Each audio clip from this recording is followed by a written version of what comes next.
My son Deandra had been in a coma for 16 days, and I thought everything was normal until I saw one Instagram photo. That photo changed everything. It tested my life, my faith, my love for my son. And it showed me that sometimes protecting your family means being ready to battle the devil himself. My name is Marcus Washington, but everybody in the neighborhood calls me Big Mark. I'm 63 years old, stand 6 feet 2 inches tall, and spent 42 years working in the FBI's Financial Crimes Unit, from Detroit streets to federal courtrooms. I've seen every kind of fraud, money laundering, and financial homicide case you can imagine. I helped put over 200 criminals behind bars, but I never thought I'd have to use those skills to save my own family. 18 days ago, my world turned upside down. It was a Friday night. I was sitting in my house on Detroit's west side, watching the Tigers game. When the phone rang at 11:47 p.m., my stomach dropped. No parent wants a midnight call. Mr. Washington? Deandre Washington's father? Yeah, that's me. What happened? My voice was barely holding together. This is Dr. LaDoya Williams calling from Henry Ford Hospital. Your son was in a motorcycle accident. You need to come immediately. I don't remember that drive. Just my hands shaking on the wheel, Detroit streets blurring past. Deandra, my only child, 34 years old. Brilliant cybersecurity expert working for major tech companies, making 6 figures. 2 years ago, he married Kaisha Monroe. Kaisha, something felt off about that woman from day one. But Deandra was in love, so I kept my mouth shut. Now I cursed myself for that silence. When I got to the emergency room, Dr. Williams pulled me aside. She was a dark-skinned woman with tired eyes but a professional manner. Your son was hit by a semi-truck on I-94. The truck ran a red light. Deandra has severe head trauma, a fractured clavicle, 3 broken ribs, and pulmonary contusions. We've induced a medical coma to control the brain swelling. Is he going to make it? The words caught in my throat. She put her hand on my shoulder. The next few days are critical. But he's young, he's fit. He's got a fighting chance. Right now, he needs you to be strong. They took me to the ICU. Nothing in 42 years of investigating the worst of humanity prepared me to see my boy like that. Deandra, always so full of life and energy, laying there motionless. Tubes running into his mouth and arms. That ventilator rising and falling, marking every moment of his fragile existence. I sat down and took his hand. It was still warm. He was still my son. I called Kaisha. 5 rings, then voicemail. I called again and again. On the 4th try, she picked up. Marcus? Her voice sounded muffled, distant. Kaisha, Deandre's been in an accident. He's at Henry Ford. You need to get here now. Silence. Then, how bad is it? Bad? Real bad. He's in a coma. Where are you? I'm at a friend's place. Oh my God, Marcus. Oh my God, just get here. He needs you. We need you. I can't. Not tonight. I can't see him like that. I need to process this. Process? Your husband is fighting for his life, and you need to process? You don't understand. Her voice rose. If I come there and see him hooked up to machines, I'll fall apart completely. I need to be strong for when he wakes up. I need time. She hung up before I could respond. Something felt wrong. Real wrong. But drowning in my own fear and grief, I told myself people handle trauma differently. Maybe she was in shock. Maybe I was being too hard on her.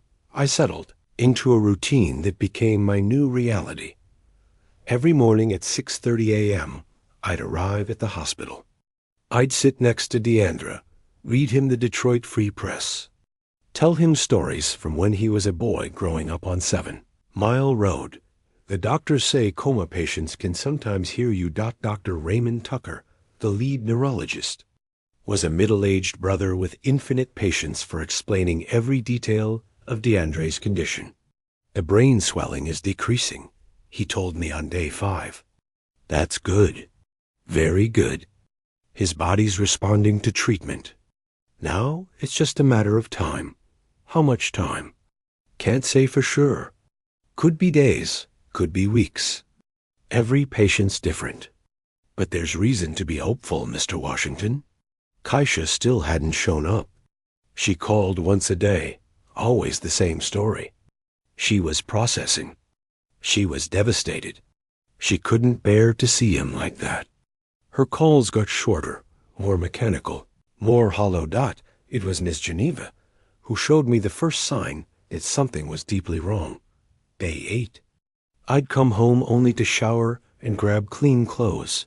Miss Geneva lived next door, a 72-year-old church mother who'd known Deandra since he was born. She knocked on my door with worry written all over her face. Marcus, baby, I hate to be the one to show you this, but you need to see it. She handed me her phone. It was a social media post from Kaisha, dated 2 days ago. The photo showed her at some upscale restaurant, wine glass in hand, smiling bright. The caption read, "Sometimes you gotta remember life goes on. Self-care is everything." I checked the date.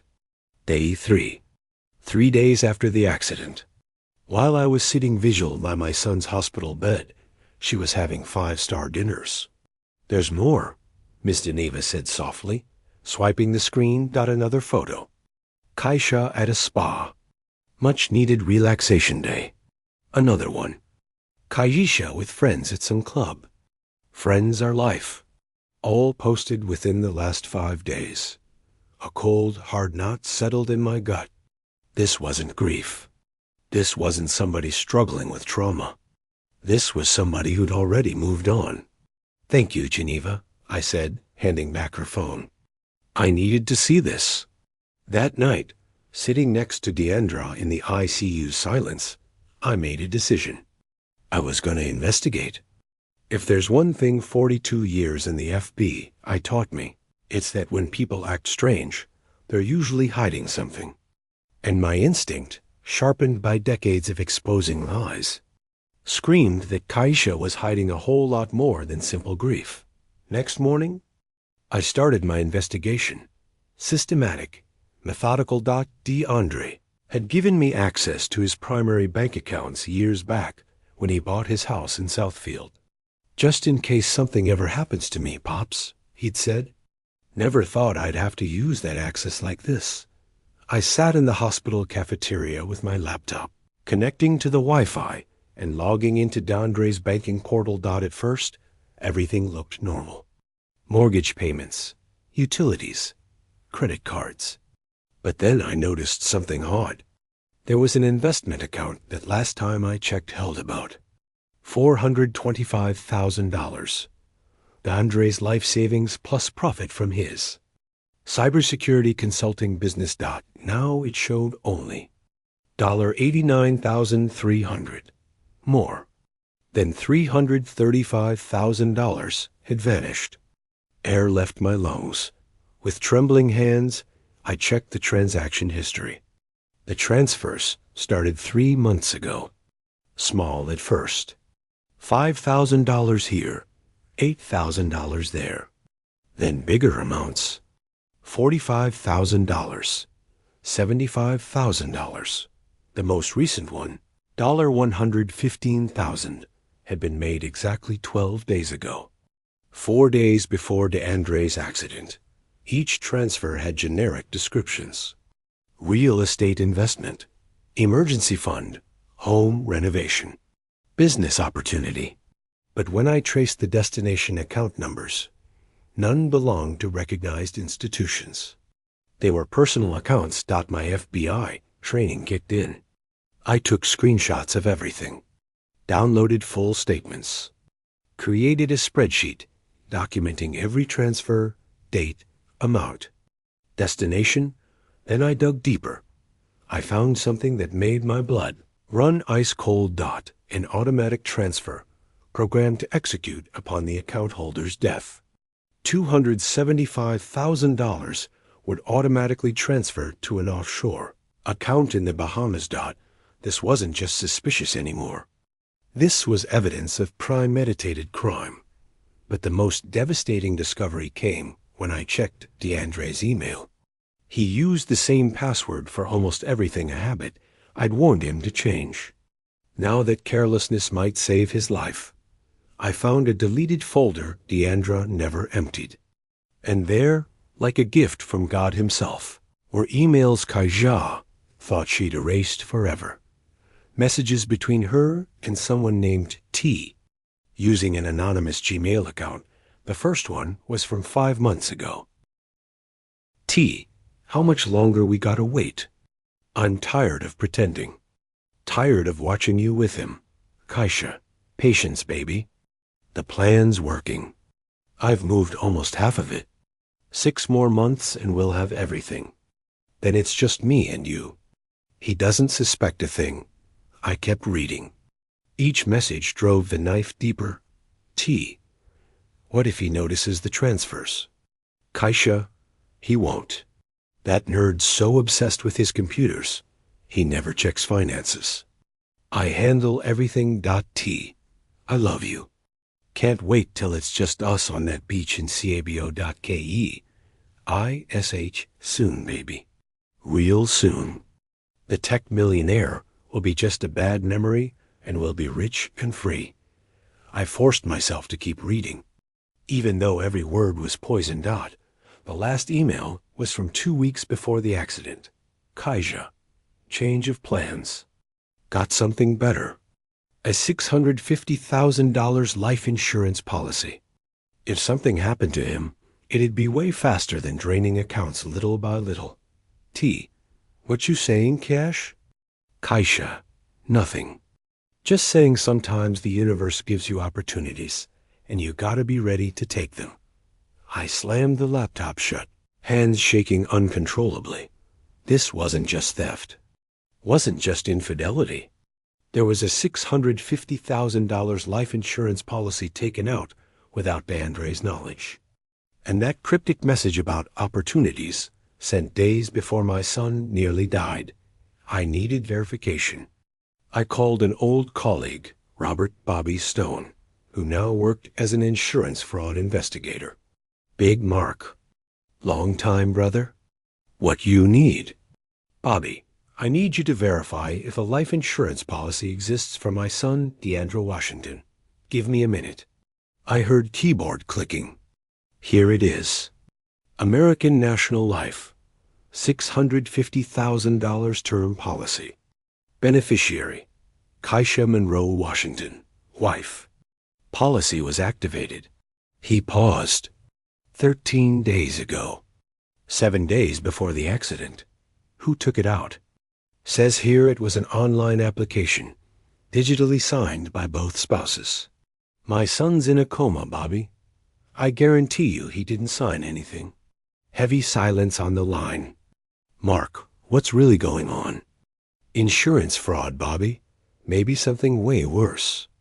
I need you to document everything and send it to me officially. I'll do it. And Mark, be careful. If what you're thinking is true, you're dealing with somebody very dangerous. I hung up and went back to Deandre's room. Sat by his bed, holding his still hand, watching that steady heart monitor rhythm. I'm gonna protect you, I whispered. Won't let her hurt you. I promise. I didn't know then how soon I'd have to keep that promise. It was the morning of day 15. When everything exploded, I was in the hospital cafeteria on my 3rd cup of coffee, reviewing more bank statements when my phone buzzed. A text from Ms. Geneva. Marcus, I'm so sorry, but you need to see this. Attached was an Instagram screenshot. The image hit me like a physical punch. Kaisha was on a beach. Crystal clear turquoise water, white sand. Seiko San Lucas, no doubt about it. She wore a tiny orange bikini that probably cost more than a nurse's monthly salary. Her Gucci sunglasses, the ones Deandra bought her for their anniversary, pushed up on her perfectly styled hair. In her right hand, a margarita with salt glittering on the rim. Her left arm wrapped around the waist of a young, muscular, tatted-up brother. I recognized him instantly. Trevin Baker, the fitness influencer Deandra hired 6 months ago to train them both. T from the emails, but what turned my shock into cold fury was the caption. Life's too short. Live your best life. CABO vibes, #blessed living my truth, posted 3 hours ago. Day 15. My son had been fighting for his life for exactly 15 days, and his wife was celebrating on a beach in Mexico with her lover. I immediately saved the screenshot. More evidence for the mountain of proof building against her. I was about to call Bobby Stone with this new atrocity when my phone rang. Dr. Tucker, Mr. Washington, I need you to come to my office immediately. The tone in his voice made me run. When I got to his office, Dr. Tucker was standing next to his desk, expression tight and worried. Next to him stood a woman I didn't recognize. Sharp gray business suit, leather briefcase, cold professional expression. Mr. Washington, this is Attorney Vanessa Harper, Dr. Tucker said. She represents your daughter-in-law, Kaisha Monroe Washington. The woman extended her hand. I didn't shake it. Where's Kaisha? I asked, voice dangerously calm. My client prefers not to be present at this time, the attorney said, voice as cold as her eyes. She's too emotionally affected. She's in Sabio? I stated flatly. I saw her on Instagram 3 hours ago. The attorney didn't blink. How people process grief is personal, Mr. Washington. My client has chosen to process her pain in the manner she deems appropriate. Grief? My son ain't dead. He's in room 4012 fighting for his life. Precisely why we're here, she said, opening her briefcase and pulling out a thick folder. My client, as Deandra Washington's legal wife and holder of his medical power of attorney, has made the difficult decision to request disconnection of life support. The world stopped. What? Dr. Tucker intervened, voice full of professional discomfort. Mr. Washington, legally, your daughter-in-law is correct. She is your son's medical proxy. The document was signed when they married. I've presented all documentation this morning, the attorney continued, placing papers on the doctor's desk. A valid medical power of attorney, signed by both parties, clearly stating that in case of incapacitation, Kaisha Monroe Washington has exclusive authority to make medical decisions on her husband's behalf. I took the documents with shaking hands. There it was, black and white. Notarized, legal, binding signatures of Deandra and Kaisha. My client is requesting that her husband be allowed to die with dignity, the attorney said. She's consulted with other specialists who agree that Deandre's quality of life, even if he were to wake up, would be severely compromised. That's a lie, I said, looking at Dr. Tucker. You told me there was reason to be hopeful, that the swelling was decreasing. Dr. Tucker looked trapped between medical ethics and the law. Mr. Washington, it's true there are positive signs, but it's also true we can't guarantee full recovery. Brain damage is unpredictable. Then we wait, I said firmly. We wait for him to wake up. Then we decide. The attorney shook her head. My client has made her decision. She has the legal right to do so. Unless you can present a valid legal reason to object, the hospital is obligated to comply with her request. I looked at the documents again, then at Dr. Tucker. How much time do I have? Legally, the attorney interjected before the doctor could answer, we could proceed immediately. But in consideration of you as the father, my client is willing to wait 72 hours to allow you to say goodbye. 72 hours. 3 days to save my son's life. Thank you for your generosity, I said, sarcasm dripping from every word. But this ain't over. I walked out of that office with chilling clarity. I wasn't just investigating anymore. I was in a race against time. A race to save my son's life against a woman who clearly wanted him dead. I had exactly 72 hours to win it. I left the hospital and went straight to my car. Once inside with the doors locked, I allowed myself one moment of pure panic. My hands trembled. My breathing came shallow. The world tilted sideways, but I only gave myself that moment. 60 seconds of raw fear. Then the discipline of 42 years in the FB. I took over. I pulled out my phone and dialed the number I'd been saving for exactly this moment. Angela Angie Rivers, the best litigation attorney in Detroit, and more importantly, one of the few people I trusted absolutely. Big Mark, what is it? Is Deandra okay? Her voice was alert, professional. No, and I need your help right now. Tell me where you are. I'm coming. Asterisk, we met at a quiet diner 2 blocks from the hospital. Angie arrived in 15 minutes, briefcase in hand, expression all business. For the next hour, I told her everything. The accident, Kaisha's absence, the money transfers, the emails with Trevin, the insurance policy taken out days before the crash, and finally, the request to pull the plug. Angie listened without interrupting, taking precise notes on her yellow legal pad. When I finished, she leaned back, fingers drumming thoughtfully on the table. Mark, what you got here isn't just a nasty divorce case. This is conspiracy to commit insurance fraud. And possibly, she paused significantly, something much worse. You think she caused the accident? Can't prove it with what you got now, but the timing? Real suspicious. Insurance policy taken out 7 days before the crash. Accelerated transfers in the weeks leading up to it. And now, with him unconscious and unable to defend himself, she wants to pull the plug. Angie opened her briefcase and pulled out her laptop. First things first. We need a restraining order from a judge to stop the hospital from disconnecting that life support. I'm filing an emergency motion this afternoon, arguing there's evidence of conflict of interest and potential fraud. That should work. How long will it buy us? Maybe a week, perhaps 2 if we're lucky. But Mark, to win this permanently, we need more than suspicion. We need rock-solid proof of criminal intent. I got the emails. The transfers. That's good. Real good, but we need more. We need to show this accident wasn't no accident. We need to connect Kaisha directly to an action that put Deandra in danger. How we do that? Angie closed her laptop and looked me straight in the eye. We need her to incriminate herself. We need to record her admitting her intentions. And for that, we need her to let her guard down. A plan started forming in my mind. Risky but necessary. How fast can you get that restraining order?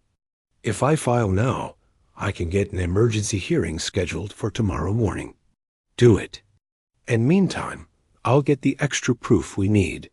Mark, Angie's voice softened. Be careful.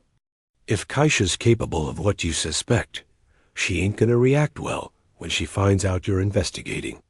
I'm counting on it, I said, voice cold and determined. I want her to react. I want her to make a mistake. Angie delivered on her promise. The emergency hearing was scheduled for 9 a.m. the next day at Wayne County Circuit Court, Courtroom 7. I arrived 30 minutes early, dressed in my best suit. If I was going to fight for my son's life, I was going to do it with all the dignity and professionalism I could muster. Kaisha arrived precisely on time, accompanied by her attorney, Miss Harper. I was surprised to see her in person after her CABO getaway. Guess her lawyer warned her that skipping the hearing would look bad. She was dressed in black, appropriately somber for a grieving wife. But that CABO tan was unmistakable. And when our eyes met briefly, I didn't see grief. I saw cold calculation. Judge Patricia Coleman, a black woman in her late 50s with silver streaks in her hair and a reputation for being fair but inflexible, entered, and we all stood. "Be seated," she said, opening the file before her. "I understand this is an emergency restraining order, request to prevent disconnection of life support for Mr. DeAndre Washington. Attorney Rivers, you have the floor." Angie stood. Her presentation was flawless. "Your Honor, we're here because there's substantial evidence of conflict of interest and potential criminal intent on the part of Mrs. Keisha Monroe Washington. My client, the patient's father, has uncovered unauthorized financial transfers totaling over $335,000. A life insurance policy taken out without the insured's knowledge days before his accident, and electronic communications suggesting conspiracy to defraud." Attorney Harper immediately stood. "Objection, Your Honor. These are baseless accusations designed to defame my client, a devoted wife making the most difficult decision of her life." "Be seated, Counselor," Judge Coleman said firmly. "Attorney Rivers, do you have documented evidence of these allegations?"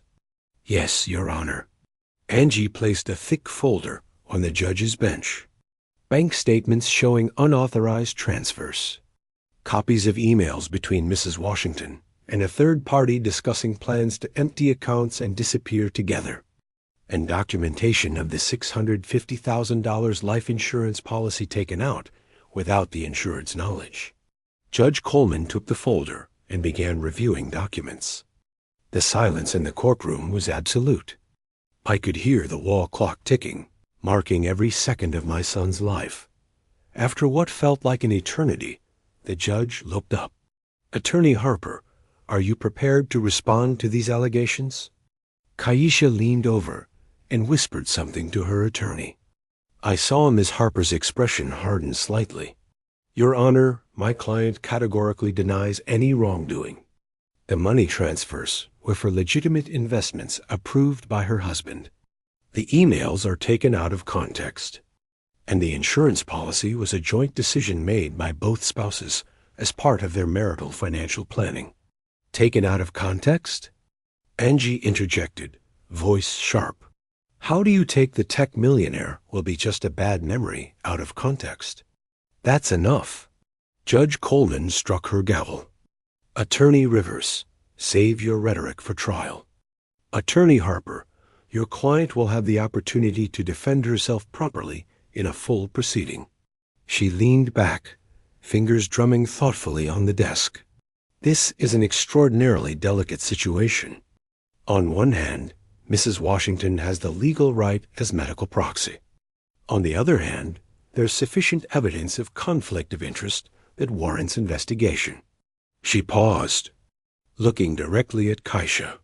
"Mrs. Washington, is it true you were in CABO San Lucas while your husband was in intensive care?" Keisha went pale. Her lawyer started to object, but the judge raised a hand. "It's a simple question, Counselor. Yes or no?" "I needed time to process," Keisha began, voice small. "Yes or no?" "Yes," the judge nodded, expression hardening. "Here's my decision. I'm granting a temporary restraining order prohibiting Henry Ford Hospital from disconnecting Mr. DeAndre Washington's life support for a period of 30 days. During that time, a full investigation will be conducted into the allegations presented by Mr. Marcus Washington." "Your Honor." "This is an outrage," Attorney Harper protested. "This is justice, Counselor," the judge replied firmly. "If your client has nothing to hide, the investigation will prove it. But I will not allow a patient's life support to be disconnected when there are such serious questions about the decision-maker's motivations." Court adjourned. The gavel fell with a final sound that resonated like victory in my ears. Angie and I left the courtroom together. In the hallway, she allowed me a moment of relief. 30 days, I said. 30 days to prove she's a killer, Angie added softly. Or for Deandra to wake up. That'd be the best evidence of all. I glanced back and saw Kaisha leaving with her attorney. Our eyes met for a second. And in that second, I saw something that froze my blood. It wasn't fear. Wasn't guilt. It was pure, cold rage. I'd won this battle. But the war was just beginning. The next few days were a whirlwind of activity. Angie hired a private investigator, Jerome Rome Dixon, a former Detroit PD detective with connections in all the right places. Meanwhile, I dove deeper into the financial aspects of the case. What I uncovered was even more disturbing than I'd imagined. Sitting in my home office, surrounded by printed bank statements and spreadsheets, I began tracing the complete flow of money. The transfers from DeAndre's accounts hadn't gone directly to the Bahamas. That would have been too obvious. Instead, Kaisha had created a network of shell companies. First, the money was wired to a consulting firm registered in Delaware. From there, it moved to an investment firm in Nevada. Then it crossed the border to an account in Panama before finally landing in the offshore bank in the Bahamas. Classic money laundering scheme, designed to lose the paper trail in a labyrinth of legal jurisdictions. But Kaisha had made a mistake. A small but fatal one. One of the shell companies, TK Strategic Consulting LLC, had to have a registered agent. And that agent, according to documents I found at the State Business Registry, was Trevin Baker, the fitness influencer, the lover. The T from the emails. I called Rome immediately. I found the direct connection between Kaisha and Trevin. He's an official co-conspirator. His name's on legal documents. Excellent. Rome's voice sounded satisfied. That gives me justification to put him under close surveillance. I'll put someone on him 24/7. Anything else on your end? Matter of fact, yes. I got something interesting from the mechanic's garage, where DeAndre's motorcycle was stored after the accident. What you find? The brakes had been tampered with. Wasn't obvious. That's why the initial police report missed it. But the mechanic who inspected the bike showed me something. The front brake cable had been filed down. Not broken by impact. Intentionally weakened to fail under pressure. I felt the world tilt slightly. You saying somebody sabotaged his motorcycle? That's exactly what I'm saying. Got the mechanic to sign a sworn affidavit. He also took detailed photos of the cable. Who had access to the bike? According to records at the condo building where DeAndre lives, only 3 people got access to the parking garage. Him, Kaisha, and maintenance staff. But there's something else. Tell me. I reviewed the building's security cameras. Days before the accident, there's footage of Trevin Baker entering the garage with Kaisha. They were there for 43 minutes at 1:30 a.m.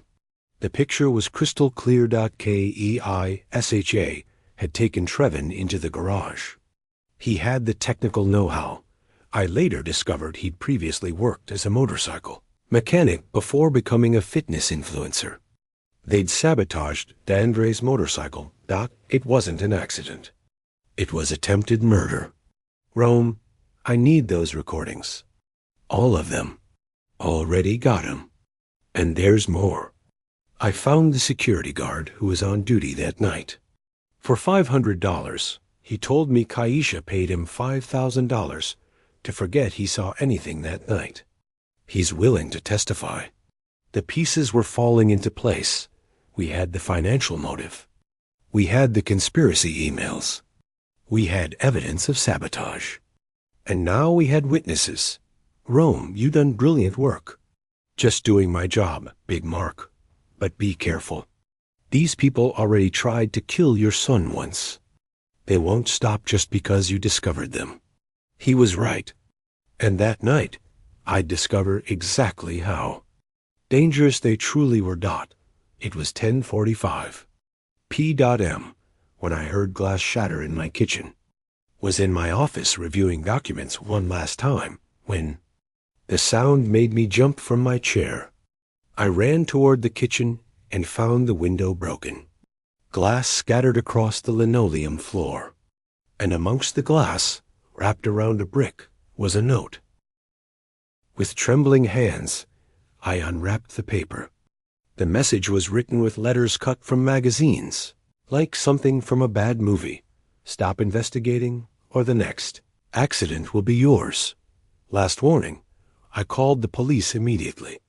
They arrived in 20 minutes, took photos, bagged the brick as evidence.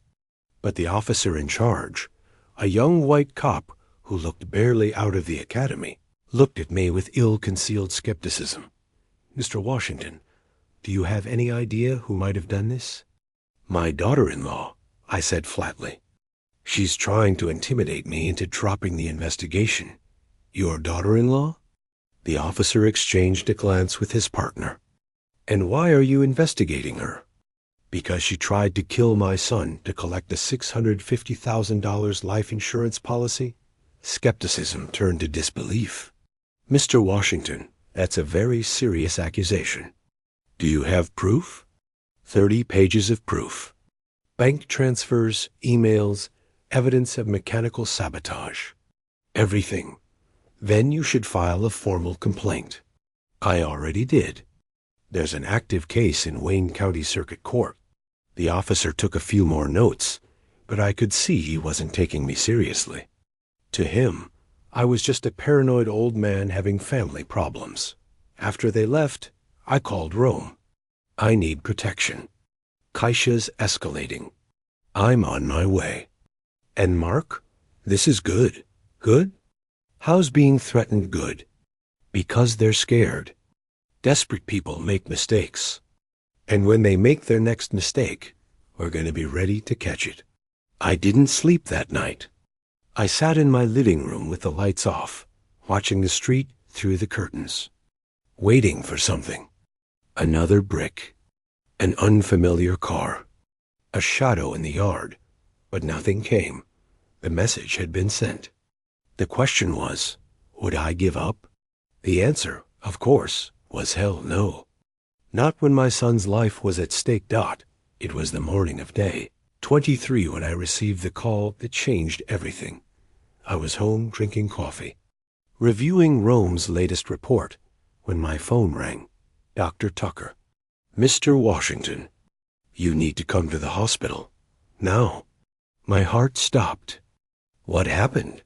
"He's awake. Mark, Deandra is awake." I don't remember the drive to the hospital. I only remember running down those IQ corridors, heart pounding so hard, I thought it would explode. When I entered his room, there he was. My son, Deandra, sitting up in bed, still connected to monitors. But his eyes were open, alive, conscious. "Pops," his voice was weak, but it was his voice. I rushed to his bedside and took his hand, tears streaming freely down my face. "Son, my son, I thought I'd lost you." "What? What happened?" he asked, confused. "Where's Kaisha?" The question hit me like cold water. I had to tell him. Had to tell him everything. "Deandra, there are things you need to know about Kaisha. About the accident." Dr. Tucker intervened gently. "Mr. Washington, your son just woke up from a coma. He needs rest, not stress. Doctor, with all due respect, my son needs to know his wife tried to kill him." Deandra blinked, processing my words. "What? Pops, what you talking about?" For the next hour, with Dr. Tucker reluctantly allowing me to stay, I told Deandra everything. The emails, the money transfers, Trevin, the insurance policy, the motorcycle sabotage, the attempt to disconnect life support. I watched every emotion cross his face. Disbelief, denial, hurt, and finally, a cold, hard acceptance. "All this time?" he said softly. "All this time I thought she loved me. Thought I loved her. I'm so sorry, son." "No." He shook his head. "Don't apologize. You saved my life. Now let's finish this. You sure? You don't gotta do anything now. You can rest, recover. He looked at me with a determination I recognized as my own. She tried to kill me. I want to see her pay. I called Angie immediately. DeAndre's awake, and he's ready to testify. Perfect. Angie's voice was triumphant. Because I got news. The district attorney's office has agreed to file formal charges against Kaisha and Trevin. Insurance fraud, attempted homicide, conspiracy. And with DeAndre's testimony, the case is rock solid. When? Tomorrow. They're issuing arrest warrants tomorrow morning. I looked at my son, still weak but with fire in his eyes. There's a better way, I said. A way for her to completely incriminate herself. What you got in mind? A trap, the final trap. The plan was simple but brilliant. Angie designed it with surgical precision. DeAndre officially remained in a coma. According to hospital records, only Dr. Tucker, Angie, Rome, and I knew he'd woken up. To everyone else, DeAndre Washington was still unconscious in the IQ. Angie called Attorney Harper. Counselor, I got important news. My client, Mr. Marcus Washington, after much consideration and conversations with the doctors, has accepted there's no reasonable hope for his son's recovery. I could hear the surprise in the attorney's voice through the speaker. Are you saying he's withdrawing his objection? Not exactly. We're proposing a settlement. Mr. Washington will permit disconnection of life support under certain specific conditions. What conditions? First, he wants a full audit of DeAndre's assets before proceeding. Second, he wants your client to sign documents waiving any claim to the life insurance payout until the financial investigation is complete. And third, he wants a final face-to-face meeting with your client to discuss arrangements. There was silence as Attorney Harper processed this. I need to consult with my client. Of course, whatever your decision, make it soon.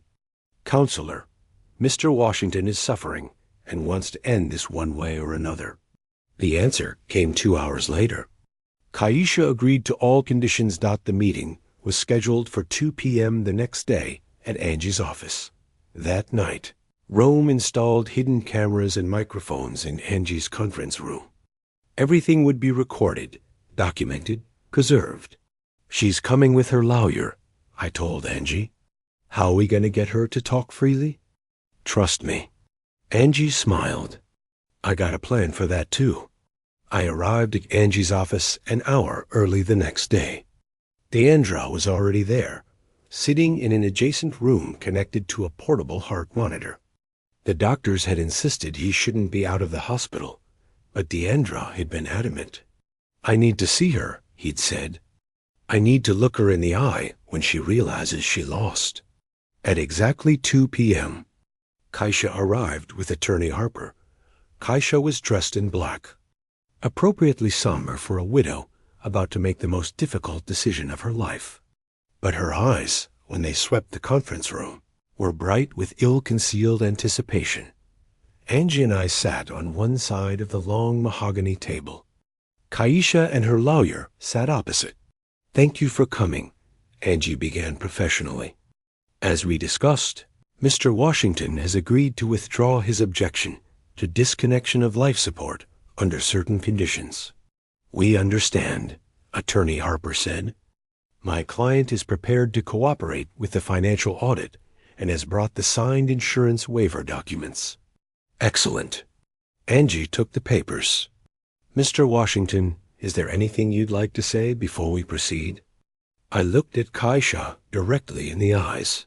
Yeah, I want to know why. Kaisha blinked, her mask of grief faltering for a second. Why what, Marcus? Why wasn't DeAndre enough for you? He loved you, gave you everything. Marcus, I don't think this is appropriate, Attorney Harper began. It's a simple question, I interrupted. My son's about to die. Don't I deserve to know why his wife is so eager to let him go? Kaisha composed herself, tears conveniently appearing in her eyes. Because I don't want him to suffer, Marcus. Because I know DeAndre wouldn't want to live like this, connected to machines. It's what he would have wanted. Is it really? My voice was soft. Dangerously soft. Or is it because you want to collect $650,000? Attorney Harper immediately stood. That's enough, Mr. Washington. These accusations are out of line. Then the conference room door opened and Deandra walked in.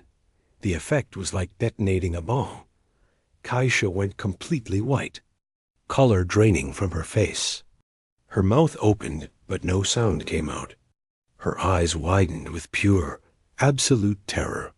"Hello, Kaisha," Deandra said, his voice weak but firm. Surprise. Attorney Harper looked from Deandra to Angie, quickly processing the trap they'd fallen into. This is a deception. A legal sham. This is justice, Angie said calmly. And every word spoken in this room has been recorded. Kaisha finally found her voice a high, desperate shriek. Deandra, baby, you. I saw you. The hospital said. What we told them to say. Deandra walked slowly toward the table, eyes never leaving her face. I woke up 3 days ago, and Pops told me everything. The emails, the money, Trevin, the sabotage of my bike. She began shaking her head frantically. No, that's lies. All lies. I love you. You love me?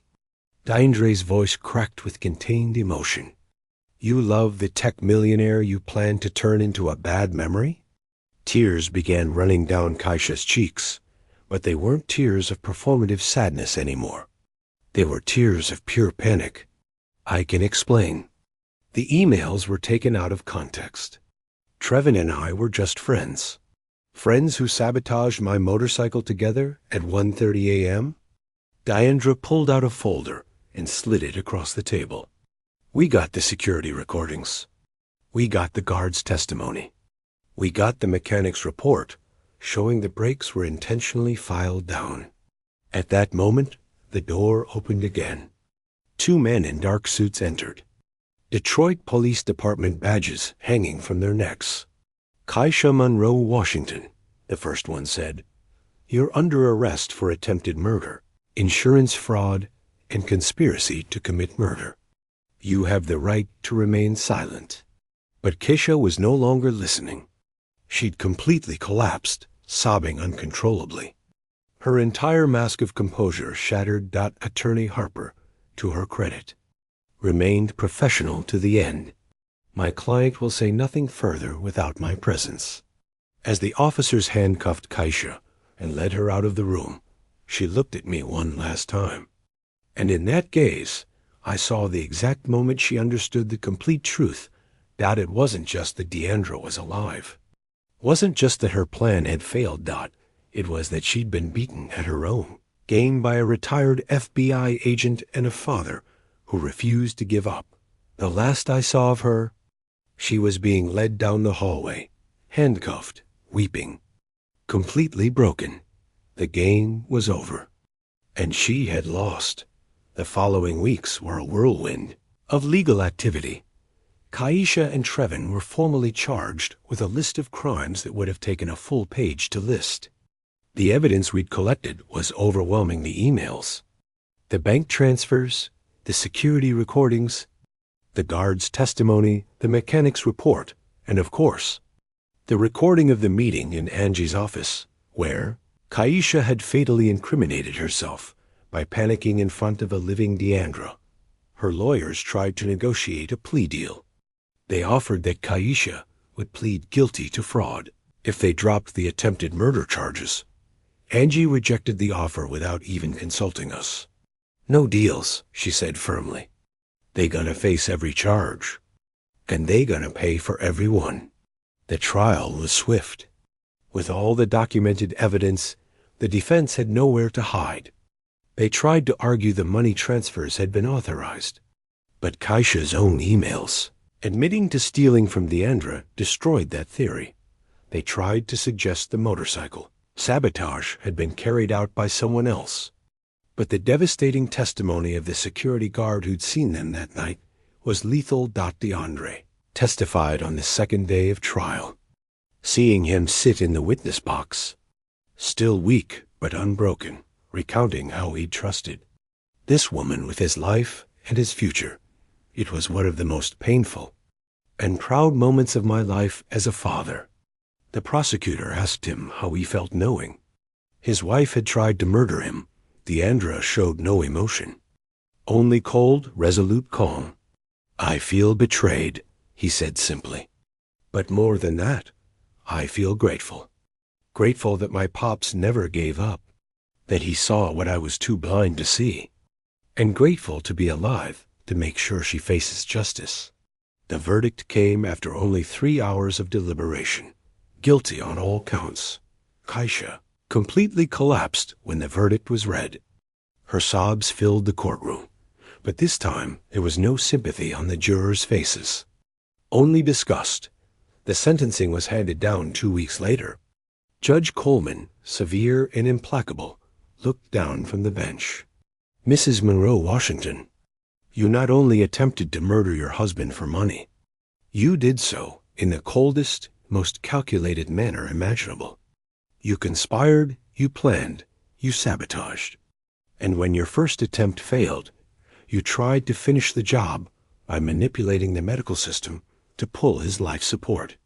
You showed no mercy. You showed no remorse until you were caught." She paused, letting the words sink in.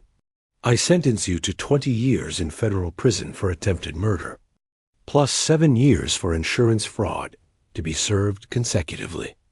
27 years total. And when you're released, you will be immediately deported."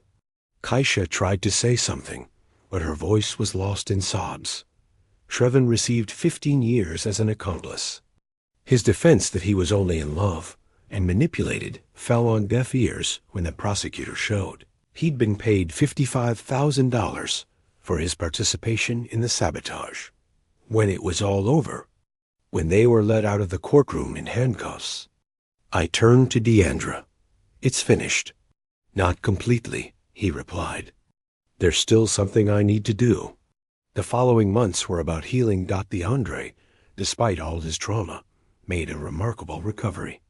The doctors called it near miraculous, considering the severity of his accident. Physically, he healed well. The ribs mended, the clavicle repaired. He was left only with scars, physical reminders of what he'd survived. Emotionally, it was more complicated. There were good days and bad days. Days when he could laugh at something on TV, and days when I'd find him just sitting, staring into space, processing the fact that the person he'd trusted most had tried to kill him. He started therapy with a psychologist, specializing in trauma and betrayal. We worked together to recover his money. The offshore accounts were frozen, and eventually the money was repatriated. Of the $335,000 that had been stolen, we recovered $295,000. DeAndre made a surprising decision with the recovered money. "I want to donate $125,000, he told me, to a foundation that helps victims of financial fraud and domestic violence. I want something good to come out of this." "Son, that money's yours. You earned it." "I got it back because of you," he interrupted. "And I want to use it to help other people who didn't have a father like you. People being scammed by partners they trust and got nobody to fight for them." Thus was born the DeAndre Washington Foundation for Victims of Spousal Fraud. With that initial capital, the foundation began offering free legal services, forensic financial investigation, and psychological support. I joined as volunteer financial director. It was my way of channeling everything I'd learned in this terrible process into something constructive. It's been a year since the trial. DeAndre has made a complete recovery, both physically and emotionally. He's back at his job as a cybersecurity expert, though now with a renewed appreciation for life and genuine relationships. The foundation has helped 19 victims of spousal fraud in its first year, recovering over $950,000 in stolen assets, and securing 4 additional convictions. This afternoon, Deandra and I are at Belle Isle on the Detroit River. It's the same place where I used to bring him fishing when he was a boy. The waters are calm. Reflecting the perfect blue sky dot, we cast our lines in comfortable silence. We don't talk about the past. Don't talk about Kaisha, the trial, or the foundation. We simply exist together, father and son, enjoying the simple peace of a perfect day. Deandra catches a small fish, holds it briefly, admiring the silver scales glittering in the sun before gently releasing it back into the water. "Why'd you let him go?" I ask. "Because he deserves to live," he says simply. "Just like I deserve to live. Just like everyone deserves to live, no matter what others plan." In that moment, looking at my son alive, healthy, at peace, I understand something profound. Justice isn't just about punishing the guilty. It's about protecting the innocent. It's about giving them a second chance to live the lives that were almost stolen from them. And sometimes, when you're lucky, it's about a father who refused to surrender and a son who refused to be a victim. The sun is warm on our shoulders. The river waters gently lap against the shore. And in this perfect moment, all the pain and fear and rage of the past year feel like distant echoes of a storm that's finally passed. "I love you." "Pops," Deandra says suddenly. "I love you, son," I reply, my voice thick with emotion. And in those simple words, in the peaceful silence surrounding us, I find everything I ever looked for: the certainty that my son is alive, well, and exactly where he's supposed to be. Sometimes that's more than enough. This story teaches us that a parent's love knows no bounds when it comes to protecting their children. It shows us that intuition combined with professional knowledge and unshakable determination can dismantle even the most carefully constructed plans. Marcus, Big Mark. Washington reminds us that it's never too late to fight for the truth, no matter how powerful the forces opposing us may seem. And Deandra teaches us that survival is not only physical, but also emotional learning to let go of hate and build something positive from tragedy.